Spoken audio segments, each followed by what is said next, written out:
This is the Kia EV6. It's the company's new flagship electric SUV, and it joins the e-Soul and the e-Niro, but this is the new range topper. It has a 77.4 kilowatt hour battery, enough for up to 528 kilometers of range, although in this GT line model that decreases slightly to 504 kilometers due to its larger alloy wheels. It is built on the same electric platform as the Hyundai Ioniq 5, but really these two cars couldn't be more different. It's quite a striking design. It's a whole new sort of era for Kia, and it's one that's certainly going to turn a lot of heads. Part of the reason the Kia has such a good range is it's quite an aerodynamic car. That starts at the front with this quite short bonnet design. It's a clamshell design, and underneath that there's a 52-litre boot for putting your charging cables and other little smaller items like that in. You can see the proportions of this car by the fact that these are 20-inch wheels, and they fill up the car nicely, but they don't look too big. It gives you an idea of the sort of size and shape of the car. You've got a very angled windscreen here. Again, that's part of the aerodynamics, and even the way the door mirrors are sculpted is all about reducing the amount of wind noise and turbulence that they create. Along the side here, well, the door handles normally sit flush with the bodywork, and they pop out when you unlock the car. And then as we come along the side, you see this very muscular haunch on the rear of the car, and the way the roof starts to gently slope down at the rear. That gives the Kia a real sense of presence on the road. One of the interesting features of the EV6 is, as well as having some rapid charging capability, it's also got V2L or vehicle to load capability. So you can plug in items through a special adapter and power them off the battery. So this becomes a giant moving battery brick. Really quite useful. Anything from microwaves to coffee machines to your laptop can all be charged off the car, as well as charging the car normally. The rest of the design, well, you've got this sloped roof line here, comes all the way down to the back window. There's no rear wiper here. Instead, air comes in over the roof and through this spoiler insert here, helps whisk away water off the back. The rest of the car is pretty upright here. In the boot, you've got a pretty spacious boot, 529 litres of room. Remember, you've still got 52 litres in the front, and when you drop down the rear seats, you've got 1,300 litres in total. The back of the design also was made up with this light bar, goes all the way across. It's really distinctive, especially at night when you'll see this car on the move, and that goes all the way down here and into this area here. It's really interesting design. And that extended wheelbase means there is a ton of room in the back of the Kia EV6. I'm 5'9", and if I put my head all the way back, I can still have a couple of inches of headroom in the back. But more importantly, I've got tons of legroom here. Really loads of space, so there's nowhere near, even if you slouch down, you're not going to be touching the seat in front because of the way they're shaped. And if I stretch out my arms, I can just about touch the seat in front, and that driving seat is set up from my normal driving position. What about the rest of it? Well, I can just about get my feet in underneath the seat in front. That's probably not ideal. I'd like to be able to get them in a little bit further, but there's still pretty adequate amounts of space. Both of the outer seats are heated in this GT line model, and you've got controls here on the doors right beside the electric rear windows. There's a long armrest here, and there's just about enough space for a large drinks bottle here in the door bin. The windows are relatively large. They're actually quite long, so you do get a fairly good amount of visibility in the back here too. The seats themselves are quite comfortable. They have this kind of suede fabric material to them. The middle seat's not so comfortable, which is pretty typical for all cars, but it's still relatively good because you've got a completely flat floor in the back here, so there's no interfering with the amount of foot space you have. You've got ventilation back here, but rather than being in the center console, it's actually made here into the B pillars, and it's at a little bit of a better angle. It's a little bit higher up where you need it. There's also two USB charge ports, although they're actually made into the sides of the front seats. That's quite nifty, and there's enough room then to put in a tablet or magazines or anything like that in these pockets on the backs of the front seats. Overall, it's pretty roomy back here because you've got quite a good sense of space, partly because of the way these seats are designed. You see, they're quite slender on top, and they have this quite unusual looking headrest, and that means you can see much further out in front. You're not just staring at the back of the seat in front of you, so that's pretty nifty too. Finally, if you don't need to use the middle seat, you can pull this down And you've got a handy armrest and 2 cup holders here as well. There's also a load hatch, so you can access the boot then if you need to put in anything longer, or alternatively you can fold down the rear seats. In the front of the Kia EV6 you have a fully digital layout. You have this dual screen curved display. It looks really good, really high level, high definition, crisp displays. The infotainment system is loaded with all the sort of features you'd expect in a modern infotainment system. You can look at all the battery options, you can obviously connect all your mobile phone devices, all those sort of features are there.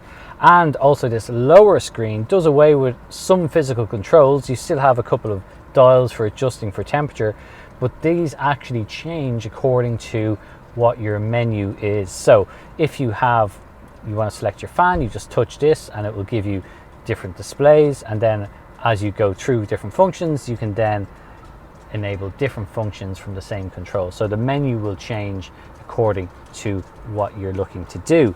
You've got other controls here on the top. You've got your heated seats and ventilated seats and heated steering wheel in this particular car. They're all haptic, they're all touch sensitive. They give you a little bit of an audio warning or audio alert as you touch them. And overall there's a real sense of quality to how all of this is put together. You've got a lot of piano black, you've got some metallic finishes here on top of the center console, which is up really high, although you don't feel too enclosed in the car because you've got all this empty space here. It's not fully joined up with the dashboard, and that means you've got more access to the USB ports at the bottom. You've got power sockets below, additional storage for maybe like bags and things like that you can put in there. You've still got 2 cup holders up here. You've got a wireless charging pad. You've got more room in here. Kia has really put a lot of thought and effort into all the things that we carry around with each other every day, where we can put them in a car. You've still got a little bit of a storage area in where you pull the door shut, and then further down you've got more storage in the lower door bin. It's all very cleverly thought out. It's quite ergonomic. You've got this kind of flat bottom steering wheel. It's a bit of a square circle shape, but it's quite open on top. It's just a twin spoke design. It means you can clearly see the whole infotainment system and digital instrument cluster in front of you.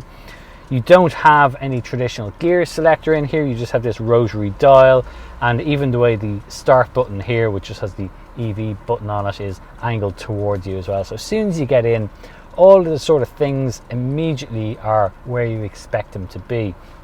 The ventilation runs all the way across the center of the car here. It's exactly again where you would want it to be, and this windscreen, because it's so sloped and the way it's angled forward, you've actually got quite good visibility here as well.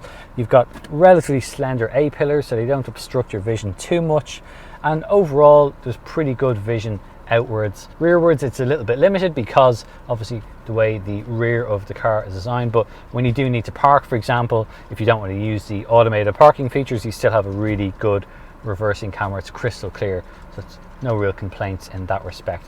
The whole interior though, overall really high quality.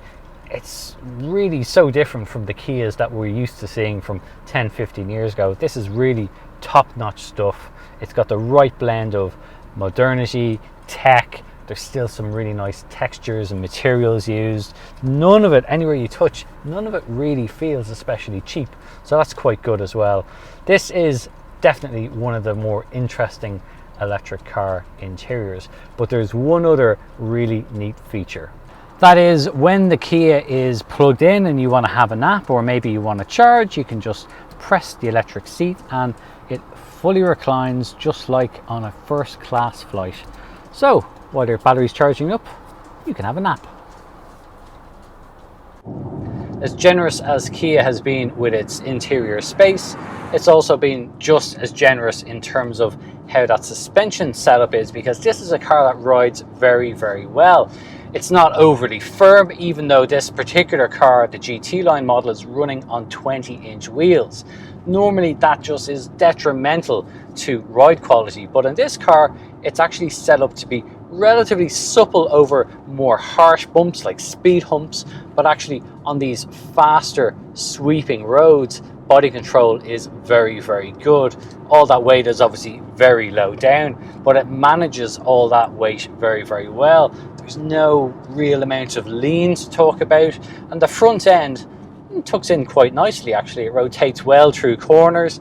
Even though this is the rear wheel drive model, it doesn't feel all that rear wheel drive in its setup, but it does have a decent amount of punch even in its normal mode. That electric motor produces 229 horsepower and 350 Newton meters of torque. Obviously when you dial in sport mode via the button on the steering wheel, it does give a little bit more urgency to it and adds a little bit more of a digitized sound. It's always trying to harvest energy unless you use the paddles to dial that back and engage a coast mode, although really it's quite nice to have just in the standard level 2 amount of regen, because it scrubs off enough speed. It's putting kinetic energy back into the battery rather than just purely wasting it by using the friction brakes.